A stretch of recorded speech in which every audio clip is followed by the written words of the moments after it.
ರಾಜ್ಯದಲ್ಲಿ ಕುಡಿಯುವ ನೀರಿನ ಸಮಸ್ಯೆ ಉದ್ಭವಿಸಿದೆ. ನೀರಿಗಾಗಿ ಜನರು ಹಾಹಾಕಾರ ಪಡುವಂತ ಸ್ಥಿತಿ ನಿರ್ಮಾಣವಾಗಿದೆ. ಕರ್ನಾಟಕ ರಾಜ್ಯದಲ್ಲಿ ಎಡಬಿಡಂಗಿ ಸರ್ಕಾರ ಇದೆ. ಬೇಸಿಗೆ ಮೊದಲೇ ನೀರಿಗೆ ಹಾಹಾಕಾರ ಬಂದಿದೆ. ಇದಕ್ಕೆ ನೇರ ಕಾರಣ ಕಾಂಗ್ರೆಸ್ ಸರ್ಕಾರವೇ. ಬೆಂಗಳೂರಿನಲ್ಲಿ ವಿಪಕ್ಷ ನಾಯಕ ಆರ್ ಅಶೋಕ್ ಅವರು ನಡೆಸಿರುವಂತಹ ವಾಗ್ದಾಳಿ ಇದು. ಕಾವೇರಿಯ 5 ಟಿಎಂಸಿ ನೀರು ತಮಿಳುನಾಡಿಗೆ ಹರಿದು ಹೋಗಿದೆ. ಸಿದ್ದರಾಮಯ್ಯ ಸರ್ಕಾರದಲ್ಲಿ ಯಾವುದೇ ಕಂಟ್ರೋಲ್ ಇಲ್ಲ. ಮಂತ್ರಿಗಳು ಬಾಯಿಗೆ ಬಂದಂತೆ ಮಾತಾಡ್ತಾರೆ. ಪರಮೇಶ್ವರ್ ಹೇಳ್ತಿದ್ದಾರೆ, ನಾನು ಹೇಳಿದ್ದು ಮಾತ್ರ ಅಧಿಕೃತ ಅಂತ. ಹಾಗೆ ಹೇಳಿದ್ರೆ ಅವರ ಮಾನ ಮರ್ಯಾದೆ ಏನಾಗಬೇಕು? ಲೋಕಸಭೆ ಚುನಾವಣೆಗೆ 5 ಗ್ಯಾರಂಟಿ ವಿಚಾರಕ್ಕೆ ಸಂಬಂಧಿಸಿದಂತೆ ಮಾತನಾಡಿದ ಅವರು, ಬಂದ್ರೆ ತಾನೇ ಗ್ಯಾರಂಟಿ ಕೊಡೋದು, ಒಂದು ಗ್ಯಾರಂಟಿ ಮಾತ್ರ ಕೊಡಬಹುದು, ವಿಪಕ್ಷ ಸ್ಥಾನದಲ್ಲಿ ಕೂರೋಕೆ ಟ್ರೈ ಮಾಡಬಹುದು ಅಂತೇಳಿ ವಿಪಕ್ಷ ನಾಯಕ ಆರ್ ಅಶೋಕ್ ಅವರು ಈ ರೀತಿಯ ವಾಗ್ದಾಳಿಯನ್ನ ನಡೆಸಿದ್ದಾರೆ.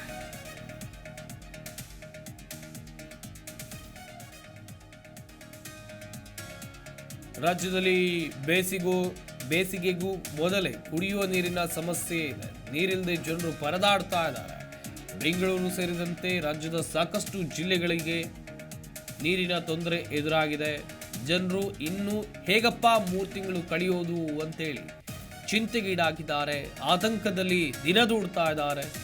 ಇಂಥ ಒಂದು ಸಂದರ್ಭದಲ್ಲಿ ಆರ್ ಅಶೋಕ್ ಸರ್ಕಾರದ ವಿರುದ್ಧ ವಾಗ್ದಾಳಿ ನಡೆಸುವಂತ ಕೆಲಸವನ್ನ ಮಾಡಿದ್ದಾರೆ.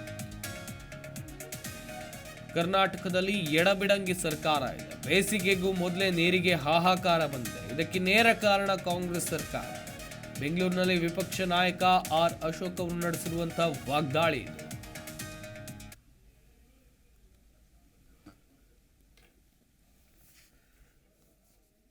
ಒಂದು ಕಡೆಯಲ್ಲಿ KRS ನೀರು, ಕಾವೇರಿ ನದಿ ನೀರನ್ನ ನಿರಂತರವಾಗಿ ತಮಿಳುನಾಡಿಗೆ ಹರಿಬಿಡಲಾಯಿತು. ರಾಜ್ಯದಲ್ಲಿ ಸಮರ್ಪಕವಾದಂಥ ಮಳೆ ಈ ಬಾರಿ ಬಂದಿಲ್ಲ. ಬರದ ವಾತಾವರಣ ನಿರ್ಮಾಣ ಆಗಿದೆ. ಹಾಗಾಗಿ ಕುಡಿಯೋಕ್ಕೂ ಕೂಡ ನೀರಿಲ್ಲ. ರಾಜ್ಯ ರಾಜಧಾನಿ ಬೆಂಗಳೂರು ಸೇರಿದಂತೆ ಸಾಕಷ್ಟು ಜಿಲ್ಲೆಗಳಲ್ಲಿ ಜನರು ಕುಡಿಯೋಕೆ ನೀರಿಲ್ಲದೆ ಪರದಾಡ್ತಾ ಇದ್ದಾರೆ. ಟ್ಯಾಂಕರ್ಗಳ ಮೂಲಕ ನೀರು ಒದಗಿಸುವಂಥ ಕೆಲಸ ಆಗ್ತಾ ಇದ್ರೂ ಕೂಡ ಅದು ಸಮರ್ಪಕವಾಗಿ ಪೂರೈಕೆ ಆಗ್ತಾ ಇಲ್ಲ. ಕೆಲವೊಂದಿಷ್ಟು ಬೋರ್ವೆಲ್ಗಳು ಬತ್ತಿ ಹೋಗಿವೆ. ಇನ್ನು 3 ತಿಂಗಳಿವೆ, ಮಾರ್ಚು, ಏಪ್ರಿಲ್, ಮೇ. ಅದಾದ ಬಳಿಕ ಜೂನ್ ತಿಂಗಳಲ್ಲಿ ಮಳೆ ಬರೋದು. ಅಲ್ಲಿ ತನಕ ಹೆಂಗೆ ದಿನ ದೂಡೋದು ಅಂತೇಳಿ ರಾಜ್ಯದ ಜನರು ಆತಂಕದಲ್ಲಿರುವಂಥ ಈ ಪರಿಸ್ಥಿತಿಯಲ್ಲಿ ಆರ್ ಅಶೋಕ್ ಅವರು ಇದೇ ವಿಚಾರವಾಗಿ ಮಾತನಾಡಿದರು. ಕರ್ನಾಟಕ ರಾಜ್ಯದಲ್ಲಿ ಎಡಬಿಡಂಗಿ ಸರ್ಕಾರ ಇದೆ. ಬೇಸಿಗೆ ಮೊದಲೇ ನೀರಿಗೆ ಹಾಹಾಕಾರ ಬಂದಿದೆ. ಇದಕ್ಕೆ ನೇರ ಕಾರಣ ಕಾಂಗ್ರೆಸ್ ಸರ್ಕಾರ ಅಂತೇಳಿ ವಾಗ್ದಾಳಿ ನಡೆಸಿದ್ದಾರೆ. ಕಾವೇರಿಯ 5 ಟಿಎಂಸಿ ನೀರು ತಮಿಳುನಾಡಿಗೆ ಹರಿದು ಹೋಗ್ತಾ ಇದೆ. ಹಾಗೆಯೇ ಸಿದ್ದರಾಮಯ್ಯ ಸರ್ಕಾರದಲ್ಲಿ ಯಾವುದಕ್ಕೂ ಕೂಡ ಕಂಟ್ರೋಲ್ ಇಲ್ಲ ಅಂತ ಅವ್ರು ಹೇಳಿದ್ದಾರೆ.